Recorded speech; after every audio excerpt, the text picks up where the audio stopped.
As we continue to explore the Marvel zeitgeist and revisit the nostalgic early 2000s era of our favorite comic book characters in live action, we're going to be taking a break from the colorful, campy, hopeful, and non-lethal stories that we've covered in previous episodes. Today we're revisiting a darker movie with a story about love, death, resurrection, pain, and what was that last one again? Punishment. Hey there, true believers. Today we're talking about 2004's The Punisher, starring Thomas Jane and John Travolta, and debut directed by Jonathan Hensleigh. This film was a product of the great Marvel IP sell-off that landed characters like Spider-Man in the hands of Sony and the X-Men in the hands of 20th Century. The Punisher was one of many characters to be sold to Artisan Entertainment in the year 2000 as part of a deal to make multiple lower-budget Marvel films and TV shows. This movie is filled with action, drama, stoic staring, and lots of guns. Just remember one thing. I've got more guns than you do. But how does it hold up against today's standards? I guess we'll find out in today's episode of Marvel Revisited.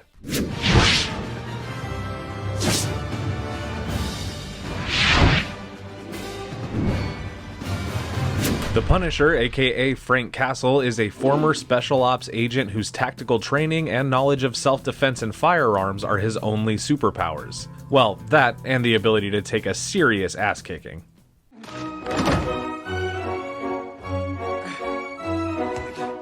Frank's first appearance was in Marvel's The Amazing Spider-Man issue number 129 in February of 1974. He was originally presented as an anti-hero from the very start, as he begins as an adversary to our friendly neighborhood web-slinger. This character was created by Marvel's Jerry Conway, who stated that the Punisher was based on a character called the Executioner, a Vietnam veteran turned serial killer in the popular book series by Don Pendleton. After his run-in with Spidey in the comics, readers around the country were begging for more stories following this dark-suited and white-booted vigilante. The Punisher would get his own comic book series, of course, in the early 80s, and would go on to become one of Marvel's most highly coveted and highly merchandised properties.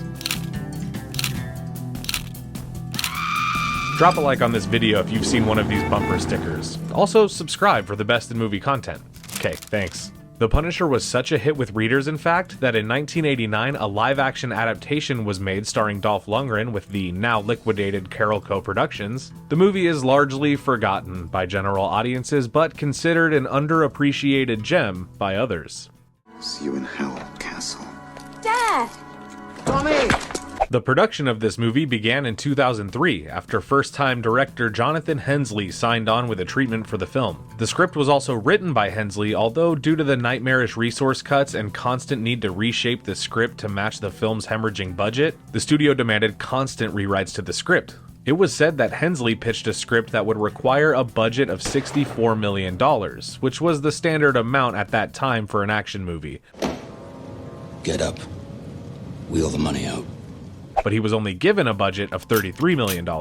This, of course, resulted in a much more contained film with smaller sets, which I actually think adds more to the movie overall. When it came to casting, Hensleigh has stated in interviews that Thomas Jane was the only actor that he and universally despised producer Avi Arad ever considered to play Castle. Depending on your taste, you may find this casting to be strange, and so did Thomas Jane because he turned down the offer. Twice. Both of them. But eventually they were able to rope in old Tommy for the role, and Jane states that he does not have any regrets playing the character. In fact, through the experience of preparing for the role, Thomas Jane read a bunch of Punisher comics and even trained with Navy SEALs to get in shape for filming. John Travolta was cast as Howard Saint, a money-laundering enterprise owner with an army of generic mobsters in black suits to fulfill his every sadistic request. Travolta stated in an interview that he was drawn to the fun of playing a villain. He quotes, "Well, when it's well written and well directed, it's always a joy to play the bad guy." The movie also stars Ben Foster. Didn't we see him in an X-Men movie? And Rebecca Romijn. Didn't we see her in an X-Men movie?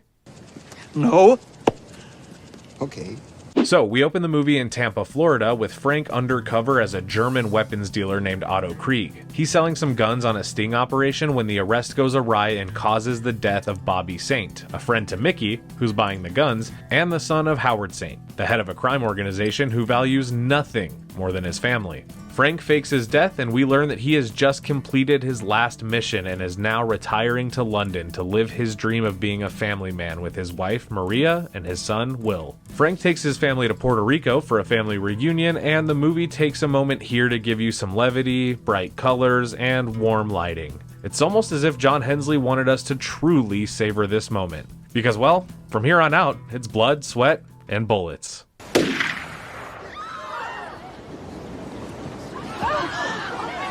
Mom? Saint finds out where Frank is and wants to avenge the death of Bobby by slaughtering Frank's entire family.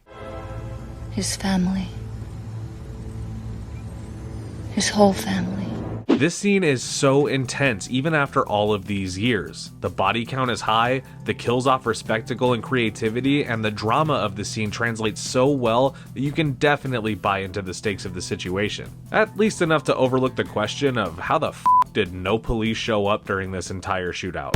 Well, Saint's goons successfully murder every member of Castle's family, including his wife and son. Frank ends up captured by the henchmen, and after being shot repeatedly, beaten down, and blown up, he's presumed dead by Saint's men. Frank is found still breathing but nearly dead by Candelaria, the local witch doctor who rescues Frank and treats him back to health. With a second chance at life, Frank decides to seek out Howard Saint and plots to destroy his entire hustle, his family, and his life from within. I'd say Thomas Jane gives his best performance within the first act of this movie. Not that there's anything wrong with his performance in the rest of the movie, but the range of emotions he delivers here, from happy to relieved to adrenaline filled and focused to heartbroken and hollow, it's just some good acting. That's all I'm saying. Frank returns to Tampa, where he rents a room in a borderline abandoned apartment building where he has only 3 neighbors.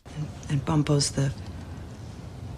Well, you can probably figure out which one Bumpo is. Frank's neighbors are all friends that really see themselves as a family. As they begin to understand who Frank is, they want nothing more than to just invite him into that family. More on that later. So word is starting to spread that Castle is alive, and he enlists the help of Mickey, a disgruntled low-level employee of Saint's and the one partially responsible for Bobby's death. And the game is on. See, Castle's plan isn't just to hunt down and pop Howard Saint and then call it a day. Frank wants to slowly destroy the most important things in Howard's life one by one. He wants Saint to feel what he felt. No, he misses his family and he wants to die. So from here it becomes a game of cat and mouse, with both parties thinking they're the cat. While Frank is quietly and secretly putting his pieces into play, Howard and his right-hand man Quentin, played by Will Patton, hire a skilled and eccentric hitman to find Frank and take him out.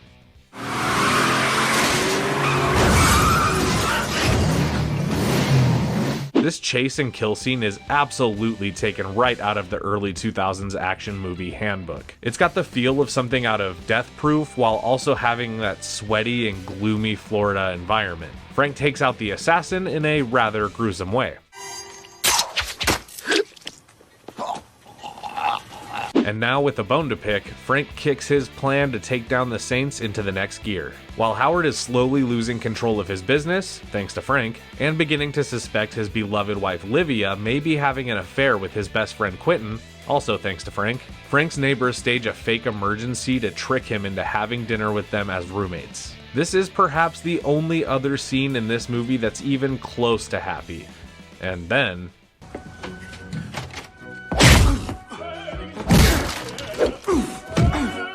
This scene with Kevin Nash as the Russian is probably the scene that most casual viewers will remember most from this movie. It's basically a tour of Castle's grungy apartment and low-tech headquarters by way of an epic brute force showdown between Nash and Jane. This scene is brutal, bloody, and...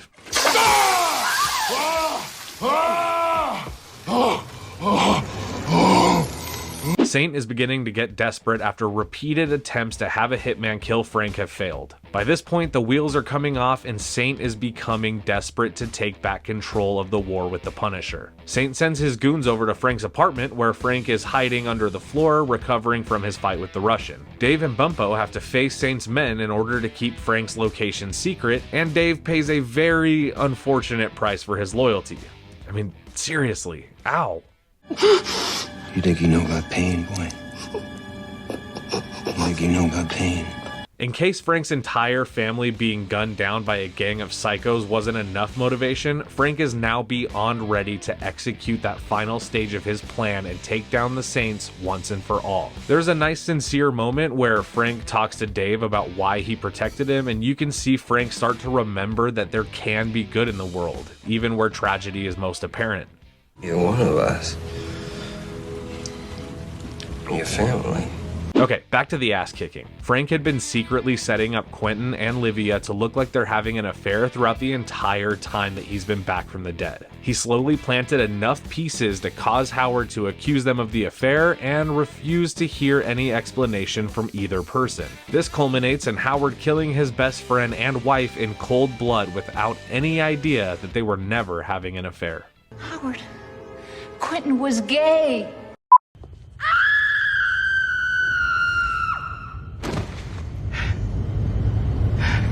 Frank goes to Saints nightclub where there's over a dozen hired guns awaiting to attack him. Of course, Frank tactfully eliminates every single one of them and heads to find Howard for the final kill on his list.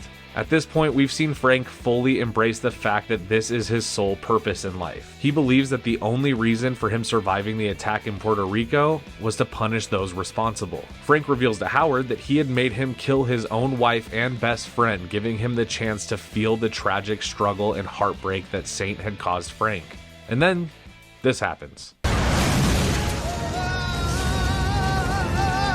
The movie ends with something that could welcome a sequel, but could also serve as a standalone film. Basically, Frank Castle is dead, and the world has given birth to the Punisher. Call me the Punisher. After revisiting this movie, I can't say I didn't enjoy it. While it maybe isn't as memorable as some of the superhero flicks we got in the early 2000s, it does hold up to me and many others out there. The movie opened up in the US in April of 2004 and was second highest grossing movie that weekend, being beaten only by Kill Bill Volume 2. The movie ended its box office run with $54.7 million, which didn't stir up much interest in a sequel. Or so you would think. Despite having a mostly negative critical response and a mixed audience response, there was plans for a second installment to be directed again by John Hensley and to star Thomas Jane once again. The plan was to introduce Jigsaw as the next villain and show Castle as a more established vigilante. The movie and its script sat on the shelf for over 3 years before it was canceled in favor of a reboot, The Punisher Warzone. Yikes. But years later, fans would see Thomas Jane return as the Punisher in the viral short film titled Dirty Laundry, which premiered at San Diego Comic-Con in 2012. And of course, most recently, there has been the Netflix series The Punisher, which ran for 2 seasons but was canceled when Disney Plus took back their rights to the show. You know, I enjoyed this movie, and despite the ridiculous early 2000s tropes, the obscene number of Punisher skull bumper stickers, and the hairpiece that John Travolta wore the entire time, I still enjoyed it. But of course, the question remains, what did you think of this movie? Comment down below. Thank you all for tuning into the show, and we hope to see you again next time on Marvel Revisited. I'd like to go to the club. Need a martini.